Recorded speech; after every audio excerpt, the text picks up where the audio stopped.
Hey there, and welcome to my channel, the Naturally Sadie Network, where you will get all things reality and lifestyle.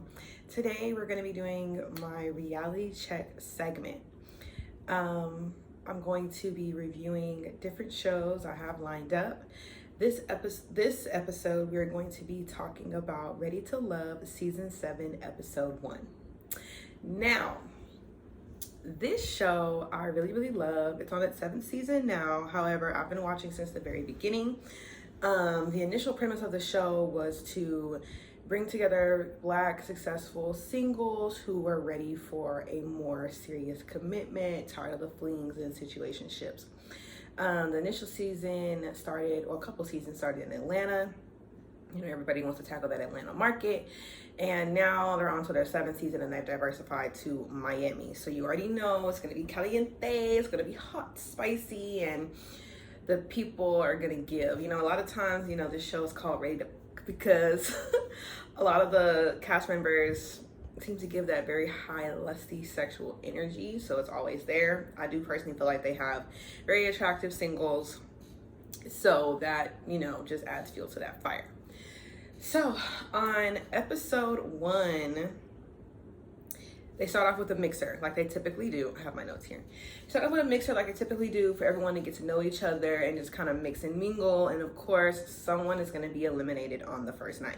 Now, me personally, as a viewer, I don't like that they do that. I really wish that they would at least give them the first week without an elimination, because I feel like one, it adds to the pressure, and I get that's the point. They're also making television, don't get me wrong, but I just feel that setting up 20 people, because essentially that's typically the group, right? 20 or 21 people, and then be like, okay, one of you's gonna leave, like it doesn't really give anyone a true fair chance. And I just feel like, what's the point of adding this extra person if they're just gonna be eliminated? Because I feel like what ends up happening is they have these extra like filler people that just are odd, or they don't really complement the group. And that's okay to be odd, but it's just like, why not give every participant at least one true option, you know, like that everybody's really on the same page, because that's the premise of the show, right? So to throw in somebody that literally makes no sense, I just think it's crazy. And I feel like this season there's a lot of that. So, starts off with the mixer, and the first person that we meet is Samson. Samson is 48. He really looks like Pitbull to me, quite frankly. And one thing that stuck out to me that he said that kind of rubbed me the wrong way was that he's not pursuing a woman that isn't interested in him first. Now, of course, we don't want anybody pursuing anybody that doesn't want you, right? But I don't know. It's just something about it that was just kind of like, it's giving you want a woman to chase you. We're going to see. You know, the jury is still out. This is only the first episode. But he seems to be a gentleman, but we'll see. Next we run into April. She's 46. She's beautiful. She comes in with this beautiful floral top that's like got the abs open. Honestly, it's really giving like something chilly from TLC would wear, to be honest. And she has these beautiful like white pants, and they're like slit at the legs, and she's just walking like she's the bitch. And she kind of puts me in the mind of, I think her name is AJ. She played Jodie's mama on Baby Boy. She reminds me of her. I think her name is AJ. But anyways, the only thing about April that threw me is that you're 46-year-old with these adult hairs that literally go down here, and they're crunchy like she's been using a Black Pro Style gel, and it's just like, girl, let it go. And then every time we see her, she has a headband. Ponytail, headband, hair down, headband, updo, head. Like, I don't get it. It's throwing me off. I feel like it throws off the vibe. She says she wants to lead her man in the right direction if they let her. Don't really know what that's about. Like, I don't know. Like, that just kind of, a lot of times on this show, I feel like a lot of the women be given pick me without even knowing it. And hey, maybe that's what they want to do. It'd be a little off-putting, but I guess, girl, lead your man, child. Then next we have Trinica. Trinica is beautiful. She's 36 years old. Only thing about Trinique is that she led with that body, yada, yada. And I mean, she's got it. Don't get me wrong. She's a beautiful woman, but it was just like, you know, if you want hips, I got that. If you want ass, I got that. If you want tits, I got that. And it's just like, girl, I just feel like the body speaks for itself. Like, we see you. We see that you a little fine mama, but like, I'm weary when women lead with their bodies like that. Oh, okay. Then we meet Charisse. Now, I've already watched up to episode 4. And Miss Charisse, I got my eye on her. I'm going to just leave it at that. But this is episode 1, so we just going to focus on that part. She is 43. She is a career esthetician, so she is giving boss bitch, you know? And the main takeaway from her to me, now I don't know what she is. She says she's from Maryland. She seems to be a very pale Hispanic looking woman. I don't know if she's black. And I'll say this too. This is the first time that I can remember that I've seen non-black people on the show. And I figured that would happen with them being in Miami, you know, just how culturally diverse it is. All the other markets that they typically do the show in are predominantly black markets. So I figured they were gonna, you know, try to diversify it a little bit. So I'm just wondering, you know, is she black? I don't know. I'm not the blackness police, but to me, it doesn't give that. At least upon first glance, it doesn't give that. But anyways, the first thing that sticks out to me, she just has a lot of fillers in her face. And, you know, do it feels good, right? Like, your body, your choice, but it just, I hate when people have fillers and then they have the filler look. Like, you see, obviously, I don't have any fillers on my face. I've never had any work done, okay? I mean, that's probably obvious. But the point is, like, how elastic my face is, and when I move, like, you can see that my face is moving. This lady, I just feel like she's talking really slow. Like, I feel like she's talking super slow because, like, the fucking fillers are so heavy that it's just like her face is like frozen, like literally. It's kind of weird, but whatever. She's a boss and she's looking for a man that isn't really intimidated by her being a successful, woman. And I can get with that because a lot of men are intimidated by successful women. So I get that. Next, we have Calvin, who's 45. He says he's the full package. He's got it all going on. Honestly, not even trying to be funny, but something about him gave me gay or bi. I don't know. That's just what I caught. But I'll just go ahead and say that part. He ends up leaving like later on, saying that he has like some type of mysterious family emergency. And I get that, like, people's family lives are super private. You were on the show for 5 seconds, so you don't want to put your business out there. But it was just like literally in the middle of the mixer, Tommy comes out and he's like, you know, unfortunately, Calvin's not gonna be able to continue with us. He had a family emergency. And then when he goes to the confessional, he's like, yeah, you know, due to unforeseen circumstances that were unforeseeable, I'm not going to be able to continue, which is fair. I just wonder what it was. I mean, maybe I'm just being nosy, but it just seems super, like, it was just out of nowhere. But I get it. Sometimes shit just happens out of nowhere, whatever. Best of luck to him. And, you know, he says that it's important to be present if you're really trying to find love. And, you know, with the situation, he's not able to do that. So, moving on.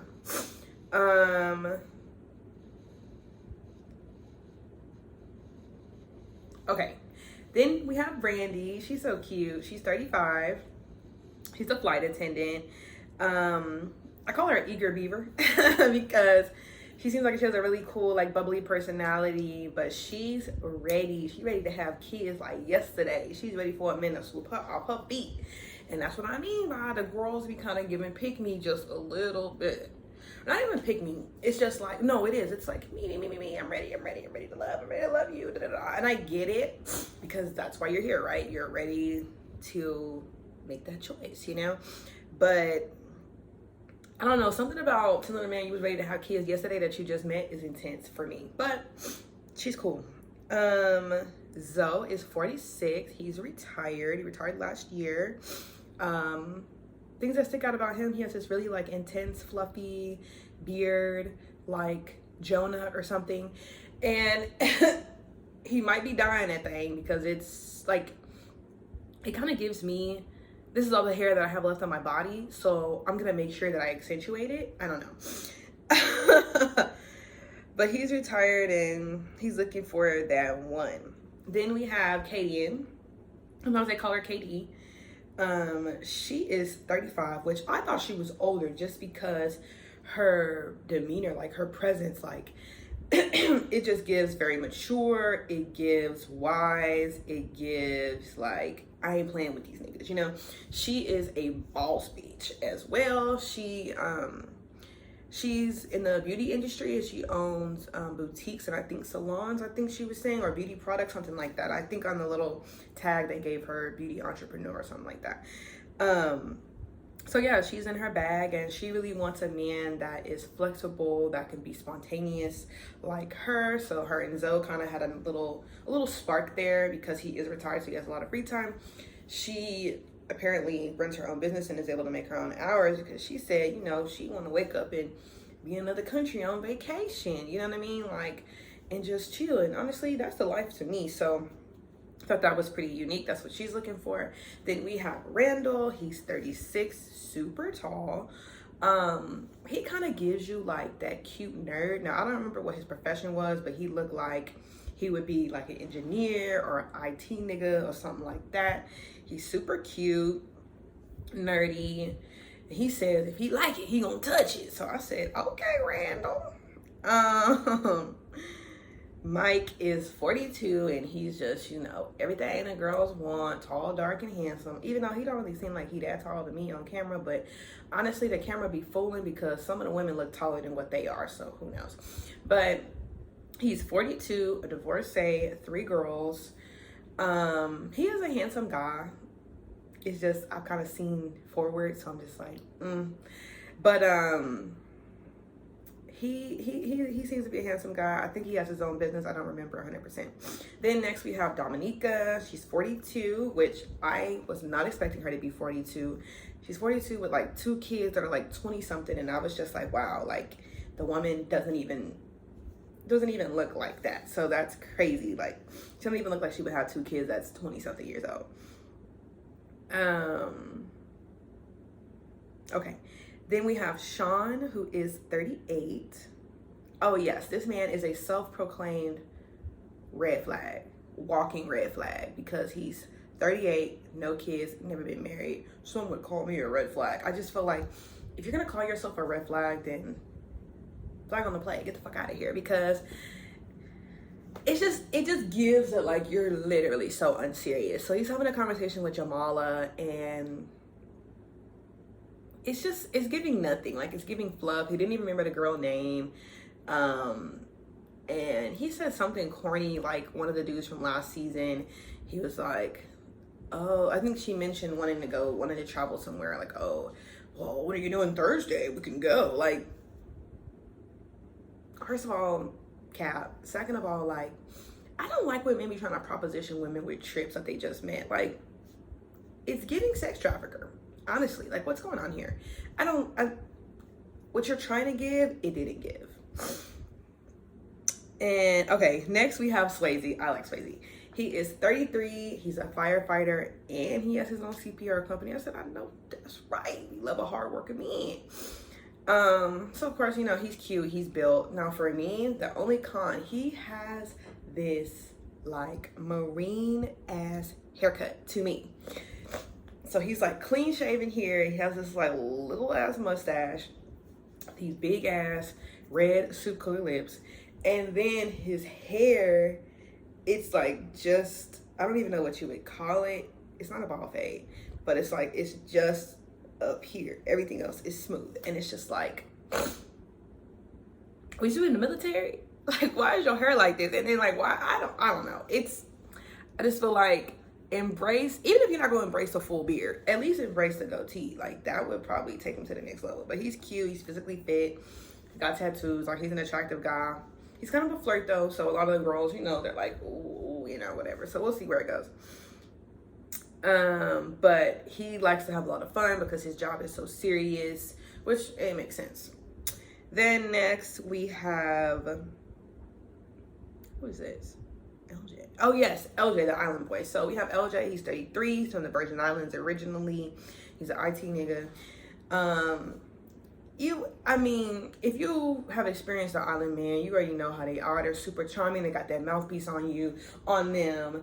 You already know what it's giving. You know what I'm saying? Like, if you've been there, you know what it's giving. Like, they're super, super charming. They can talk you out your drawers. Like, that's just really the vibe. So he's gonna be one to watch because you already know he's coming slick. He thinks he can sing. I hope he never quits his day job because he can't. It's giving like your mama told you could sing when you was 10 and you held on to that dream and let it go. But he has a kid and he said his last relationship he was cheated on. I ain't gonna lie. I said to myself, did he really get cheated on or did he just switch it up for sympathy? Time will tell, because one thing about it with this show, the exes, the baby mamas, whatever, they will crawl out the woodwork and put a nigga on blast. So if it ain't true, we'll find out. Okay, next we have Justice. He's 42. You know, your typical light-skinned pretty nigga. Everybody's like, oh my God, Justice, he's so fine. And I mean, he's a handsome guy, but we'll get deeper into it. There's nothing there up here for me. He's a single dad. He's really proud to be a single father. And I think he does events for a living. Like, he's an event planner or something like that. Shakira, she's 37. She's a beautiful woman. To me, when I seen her, I was like, this is Brandy. This is Brandy. She looks like the singer Brandy to me. Every time I see her, like, her facial structure, her eyes, like, she looks like her a lot. I don't know if she's ever been told that, but she looks like her. She's a single mom. She was, I think, married for like 7 years, something, divorced. To me, based on what she shared, it kind of giving that maybe possibly she was in an abusive relationship. She just seems to have like a lot of trauma still tied to that. And she seems to be a little insecure about dating as a single mother. I think, at least from what I gather, of course I could be wrong, but it appears that either she's been made to feel like her being a single mom, ain't it? Or maybe that's just her own perception because she truly valued being a married woman. I don't know. But she just seems to be very like apprehensive about dating as a single mom and like people really accepting her and not judging her and things like that. And so to me, that just seems like a projection or like a projection of like a past experience, because I grew up with a single mother and I feel like now being a single mom is more embraced than it was 20 years ago in 2002 or even in 2000. You know, it's a very different thing now. And so I would think if anything, she would be more empowered. But with her not being, that lets me know that maybe someone has torn her down about it, you know, and kind of changed her perception. Devin, okay. This is another character. So the guy earlier, what was his name? Sean, the self-proclaimed walking red flag. If you're saying that, why are you even cast on this show that's about being ready to love or enter a serious relationship? Why are you even here, right? So I feel like he was a castaway. And then Devin, he's 32, also a castaway. I don't know what he is. I don't know if he's white or if he's Hispanic. To me, it's giving white. It's giving tan white, spicy white. He's leading with his body. He kind of gives me, he was an athlete his whole life. It's giving dumb jock. It's giving, I've always been able to get bitches because I'm attractive and like not because of anything up here. So I don't really have much to offer conversation wise, but like look at my body, like it's fire. That's what it gives me. He used to be in the NFL. I think he did like 2 stints in the NFL, he said. And I think he works in marketing now. I think. I could be wrong.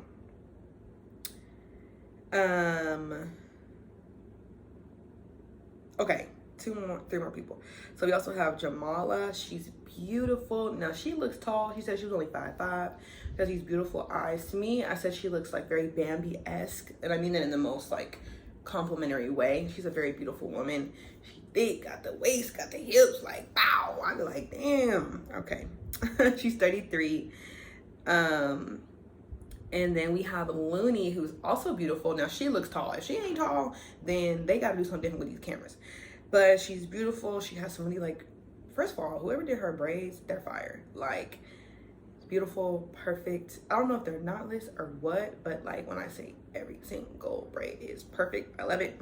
She seems to be super nice. She has a very, like, open, bubbly, very carefree, happy-go-lucky kind of personality. She was divorced. She was married, rather. She's been divorced, and she says that she feels that she stays in relationships a little bit too long. She was having a conversation with one of the guys, and I can't remember exactly who it was. I think it was either Justice. It might have been Justice, but anyway, she was saying that they were basically saying that people don't stay in relationships like to really try to work it out. People are just quick to leave. And she was saying that she personally feels that she stays way too long. And lastly, we have Kayla. Kayla is 30. She works in marketing. She also, I think she has a YouTube channel or a podcast, something like that. I personally had never heard of her. But she's a beautiful woman, beautiful brown skin. Her skin just looks healthy. It's giving health. It's giving wealth. And she is ready to love. She's ready to love. She's ready to marry. She's ready to cater. She's ready to have kids. Like, she is ready. She's ready to be a mom. She's ready to be a wife. She's ready to, hold it down for her man. That's what she's giving. So, now that we've introduced all of the characters, so basically they're all chatting, and we get the news that Calvin is leaving. And even after that, Tommy says that someone else will still be getting eliminated. So I'm just like, we just pow, pow, pow with the eliminations. Like, damn. I felt like that should have given everybody saving grace. So there's a moment where you see a group of people talking. You have Shakira, Swayze, Devin, Katie, Kayla, maybe another man. And they're just talking about, what they want and stuff like that. Now, one thing about Ready to Love, I hate the way they edit the show. And I say that because sometimes I feel like really key moments are lost because of the editing and the conversation just look choppy. So they just talking, and then all of a sudden Shakira's like, me, I need a whole grown ass man, blah, blah, blah, which I heard that. She's 37. And she was basically saying that she doesn't want to date anybody younger than her. Swayze, 33, for whatever reason, that triggers him. And I say triggers him because she wasn't even saying, I don't want to date you, baby, because you're 33. She was just saying, I don't want to date younger men. I want a whole grown-ass man. That's her perspective. This fool, what are you saying? I ain't grown? What are you saying? I ain't grown? I'm 33. Da, da, da. Which I don't think he was coming at her aggressive. I just think that's his type of personality, I just don't think they clicked, because she was kind of like, I think she felt that he was like coming at her like kind of left. And, even Katie was like, okay, like, that's fine. Just what she wants. She's not saying nothing wrong with you. I think he was just trying to defend himself that being young doesn't discount your maturity level, or like an age doesn't, which is true. Age doesn't necessarily mean that you're not mature, that you're not ready, or whatever the case may be. Excuse me. But at the same time, all that lady saying is she don't want to date a younger man, and there's nothing wrong with that. I'm 26. I don't want to date a younger man. I really don't. I do not want to date anybody that's younger than me. It's my preference. I don't want it. Step away. And then after all of that, he pretty much begins going into like how he's so mature, and he's dated all these older women, and when he was 16, his girl was 28 or some shit like that. And I'm just like, nigga, like, it's a trauma for me. Like, you don't even realize it's giving trauma bond, it's giving attachment, it's giving mommy issues. I don't know what his history is, but it's just like, if most of your relationships have been with older women, to me it seems like you've been in this position of like proving that you are mature enough. That's what it's giving me, and that could be a red flag. But I don't know, he starts making jokes, and she just kind of has a stank face, and that's what I mean. Again, the editing gets kind of choppy because we don't really know why, we don't really know why she was really, I don't know what she, like, to me it was coming off that she was being a little too sensitive, but it's like, was she being sensitive, or was he saying, I don't know, like, the timing was just weird. I don't know. Okay, so then After that, there's going to be an elimination. So Tommy is gathering all the ladies and they're discussing it, whatever. And they meet up as a group and the bottom 2 men are chosen. So the ladies pick Swayze and Sean. They basically just, I think Swayze either rubbed them the wrong way or he was giving player and flirt and they was just like, not really fucking with it. And then Sean, like I said, he's the loser that was trying to take women on trips when they just met him. It's weird. So anyways, they make the right choice and they eliminate Sean. He was shocked, of course. But one more person will be eliminated. Like, it's just the elimination games. They love it. So, later, we see Charisse begin to show her little true colors. So, Dominica is talking with some of the guys. And to me, Dominica just seems to be a free-spirited woman that's having a good time. She's enjoying the company of the people that she's there with. I mean, right? You're there to get to know people, have fun, laugh. You know, it should be lighthearted, good times. So I guess they're trying to portray her as like this loudmouth black woman, basically, because she's enjoying herself. I don't know. So Charisse is talking to Kayla, and I guess some of the other women are over there too, and she's like, what's her name? And she's like, Dominica. Is that her stage name? Like, just talking shit about her. Like, ooh, her hair. Like, it's just like, she was just...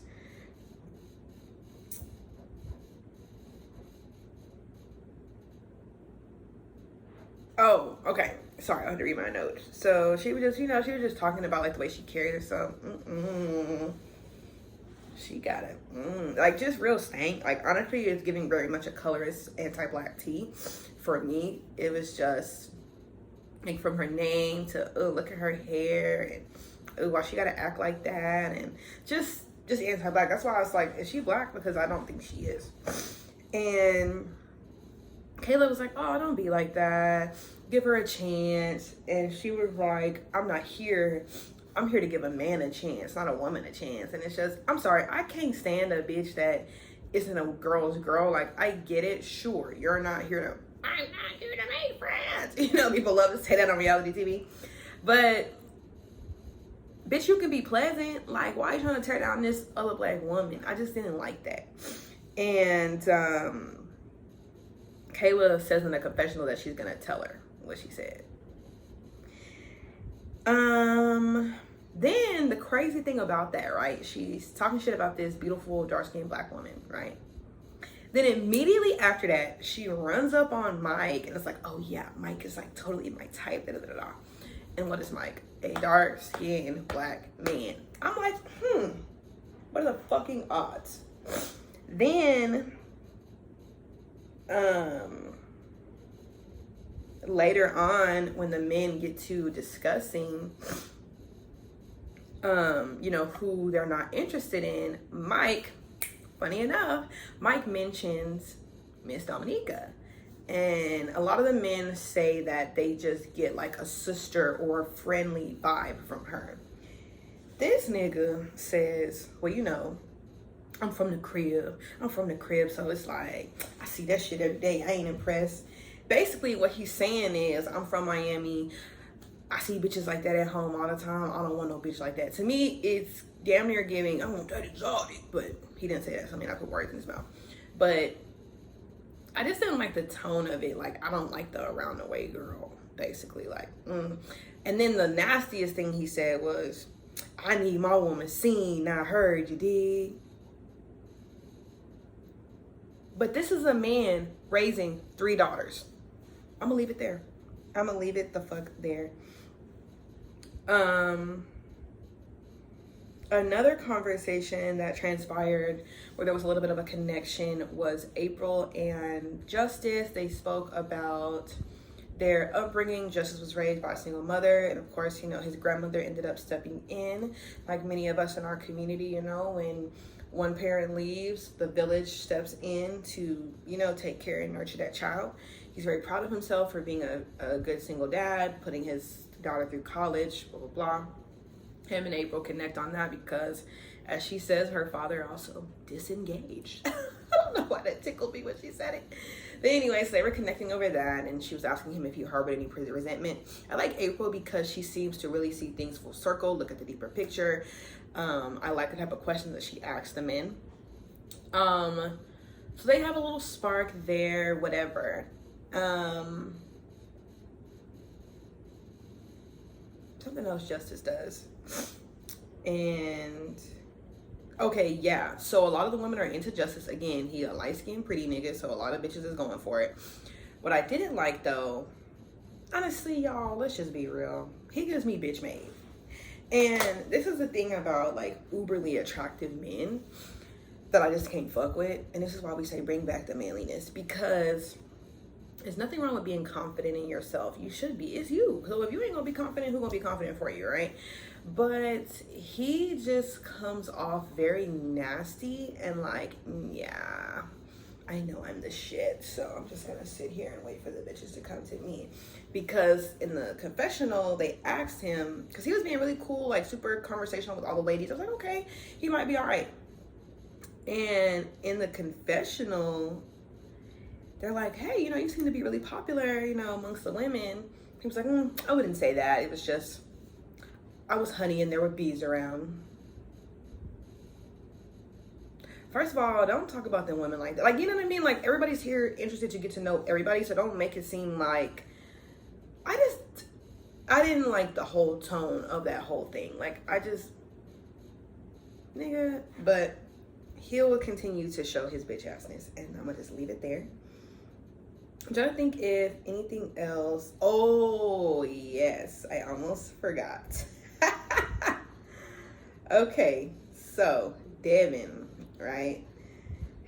He's crazy. So this man, at one point, everybody's in the pool, kind of, you know, either in the pool or outside of the pool, chilling, whatever. Him and Charisse are talking, vibing. Of course, the two non-blacks, of course, they're gonna connect, obviously, on some shallow shit. Just keeping it real, I call it like I see it. And she's in the pool, whatever they talking about feet or something. She's like, my feet are really nice. Da, da, da, da. This fool puts this lady's whole toe in his mouth. Sir, let's go. Like, you're putting a whole stranger. It's weird. You're for the streets. Get the fuck out of here. So at one point, Devin, Charisse, and Katie go to the side, you know, and they're just talking, trying to get to know each other a little bit better. You know, typical, where are you from? What do you do? Do you have any children? Katie and Charisse don't have any children. You know, they're single, never married, no kids. This man, no kids. Okay, I do have one kid. Huh? So basically, when he was in his NFL days, he had a one-night stand, like a lot of people do, resulted in a child, and of course the lady chose to have her kid. Now, he tries to say that he's ashamed, to have a kid out of wedlock. Are you though, if you were fucking Lady Raw? I don't really know about that. Like to me, the wedlock shit be killing me, because it's like, but you're doing all the things to have a kid out of wedlock. So I said a big deal. But anyways, basically, then they show some pictures of him and the kid. I don't know why. This child is 10 years old. You have a 10-year-old child. He's like, it's just hard, you know, it's hard. And Katie is like, well, do you have an agreement in place? Like, do you have a custody agreement in place? No, I don't. Okay, well then, and she was like, well, if you don't have an agreement in place, then I can't feel sorry for you, buddy, because you're not even doing your part. But if the kid, to me, if your child is 10 and you do not have a relationship with this child, you don't see this child, honestly, do the kid a favor and give away your rights and go about your business, in my opinion. Don't mention him. Don't post no pictures with his fucking face blurred out. Don't send no pictures with his face blurred out so that production can show it. I just feel like that was just so sorry. And I would have just rather you lied about it, to be honest, than lie and then try to clean it up. And then Charisse punk ass over there, oh my God, just feeling sorry again. The mediocre shit, I just can't. And Katie was just like, I don't give a damn about none of that. And I agree, because I just feel like you gonna fail this child. And I guess maybe you're ashamed of the mom, you're ashamed, whatever. But at the end of the day, That's a woman you chose to lay with. So don't nobody want to hear all that about no shame, because you chose to lay with that lady, and you knew the consequences because you're an adult. And if you didn't want to be there, you should have just gave your rights away immediately, in my opinion. Instead of playing this bullshit ass game on TV like you give a damn. I just don't like that. I don't like the ain't shit vibes. So the men deliberate, and the two women that they put in the bottom are Charisse and Dominica. And I thought that was so funny because, you know, Charisse was hating on Dominica, acting like Dominica ain't have shit on her, whoop-de-whoop-whoop. And y'all end up in the bottom two together. And she said something crazy like, if I go home, I know something's wrong. So they pull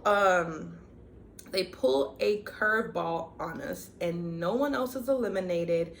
They're gonna save it for next episode, so the ladies have like a second chance. So they're gonna be redeeming themselves. So next episode, there's gonna be a brunch, and they're gonna, you know, continue to get to know each other, and someone will be eliminated there. So that's all of my thoughts for episode 1, season 7. We will be getting into the rest. There's 4 episodes out right now, so I need to get through the rest of them. I'm about to record the next one. Stay tuned in. I hope you enjoyed the content. Please comment, share the video. Let's get down in the comments and just tell me what you think. Who are your characters? Who are the contestants that you like? What are you interested in? Ideas for other content that you'd like to see, or other shows that you'd like me to review or chat about. Subscribe, like, comment, share, and I'll see you on the next one.